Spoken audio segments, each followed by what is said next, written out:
قوت نداری آخی برادر عزیز. وای زن از زور لطافیه حرکت میکنه، از زن از زور قوت نداری آخی. با چی جنجال میکنی؟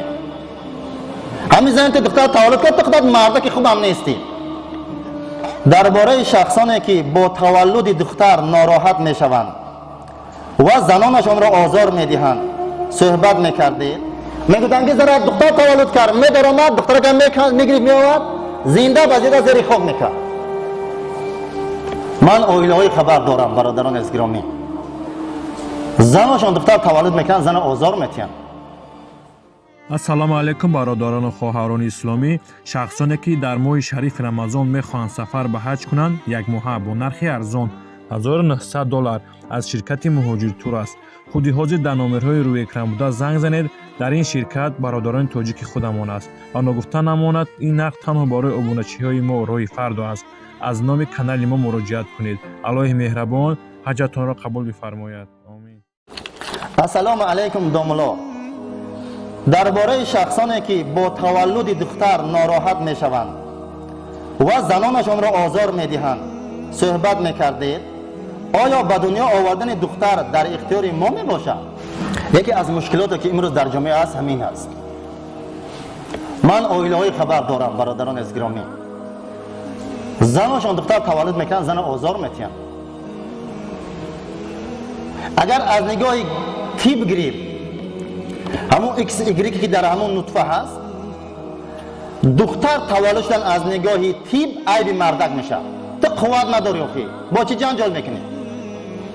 همین زن که دختر تولد کرد تو مردک خوب هم نیستی. عیب خودت تو بوده است. کتی زن چی جنجال میکنی؟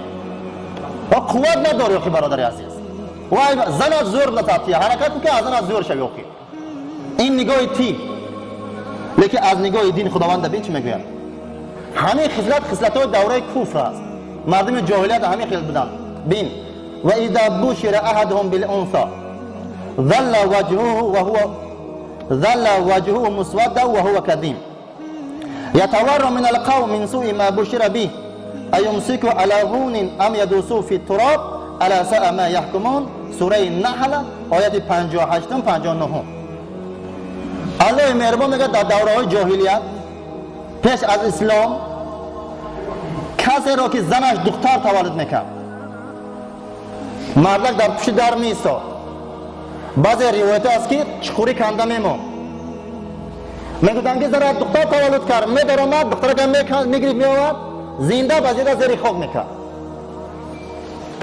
اگر بچه میگفتن خرسه میشد. میگه در پشت تولد خانه نه با دایه ها تولد میکردن مردک در پشت در میستاد. آواز کودک میبرامد اذا بشر احدهم بالانثى بشارت میدادن که مردک زن دختر تولد کرد. ظل وجهه وهو كظيم ظل وجهه مسودا وهو كظيم. روسی که نمید راجش تروش میشد، غمگین میشد، بسیار ناراحت میشد از بشاراتی که زن دختر تولد کرد. چیکار میکرد؟ یتورع پنهان میشد من القوم از مردم دهش. زن دختر تولد میکرد بجا میشد. من سوء ما بشر به به خاطر بشارت دادن که زن دختر تولد کرد مردکان ننگ و ناموس میکردن بجا میشدن که زن من دختر تولد کرد. ام یدوسو علی هون ام یدوسو فی التراب. دو راه داشت، یا از خانه تماما دیگه نمیبرمد که مردم سلام علیک نمیکرد، یا دختر را زنده به زنده زیر خاک میکرد. یا چه انتخاب میکرد؟ الله میگه بسیار حکم بد میکردن. زنش دختر تولد میکرد مردک بیرون امرو. سوره تکویر نگاه کنیم. و اذا موعودة سئلت بأي ذنب قتلت. سوره تکویر نگاه کنیم. روز قیامت خداوند بعضی از دخترکای بد زنده میکند. میپرسد بأي ذنب قتلت، برای چی پدرت تو را قتل کرد؟ پروردگارا من به خاطری که تو مرا دختر آفریدی به خاطر دختر بودنم پدرم منو کشت. بعدا پدرش آزار میدن عذاب میکنن در روز قیامت. امروز زنای ما دختر تولد میکنن مردکای ما بعضی جا همون کفر دوره میگن که وای کفر خوبتر در بعضی مردمانه. باور کن زن تولد میکنه در بیمارخانه درباره همون بالایی که تولد میکنن دختر میگن که مردک دختر زن دختر تولد کرد، مردک میگه 7 ماه دخترش قهر میکنه نمیاد، مبلغی که دخترای نمیتیاد، درباره همون تولد خانه کریسلا 2 ساعت درنگ نیست. ایسا همین در زمستانی خنک میگیره، مکه دلگیره خنک میگیره، همون زن مرد برادر عزیز. اون دوای جاهلیت خوب بود کودک میکشت. این بدبخت های ما مادر کودک کشتاده. زنگ میزد که نگاه کن 6 دختر داره، دردی فرزند نرسد. میگه مردم من در درد نیهال پولکی 9 ماه حاملانه با خاطر که تو دختر تولد کردی مردک نگاه نمیکند، زن نیهال پولکی میگرده. زنگ میزد مردک من درد کودک قبیده است، برای انسان نمیبری. نه تلویزیون دختر گفته بود خدا رفتن گیر، زنگ میره خدا تولد میکنه نبیو. این خیلی پلید مردک ها هستن. الله مهربان به چی میگه؟ یهب لمن یشاء اناثا. الله گفت کسی خواهم دختر میتیم. میگه مراد از این تفسیر حسین وایزی کاشفی حضرت لوط علیه السلام فقط دختر داشتن، بچه نداشتن. یهب لمن یشاء اناثا و یهب لمن یشاء الذکور. کسی خواهم بچه میتیم، دختر نمیتیم، فقط بچه میتیم.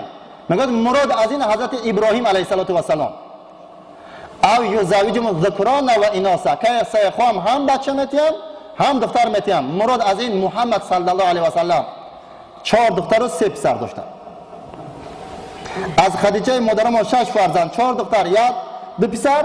از موره قبطیه کنیزه کشان بود با آزاد کردن، ابراهیم تولد شد. در 1 سال 4 ماهگش از دنیا گذشت، 16 ماهگش با 7 فرزند. و یهب لمن یشاء و یجعل ما یشاء عقیما. الله گفت کسی خواهم زنش نازوی میگردانم. زنی بعضی که من نازوی میگردانم از حساب چی؟ من میتیم. زنت تولد نکرد در کمده در بالای زنت نزن، ایرات طلاق نگه برادر عزیز. الله نداد حقیقتی الله چی جنجال میکنه؟ بچه هم خدا میتید، دختر هم میتید، هم بچه هم دختر میتید، زن در نازوی میگردند الله. حالا بین مشال غمگین اگر دختر بیزادی که از دختر شود پیوسته شادی. اگر دختر صاحب تاج گردد به پیش 800 پسر محتاج گردد. دختری خوب تربیت کن، در خانه بگم که بچه‌ها یاش نوبت شدگی. پیغمبر صلی الله علیه و سلم میگن که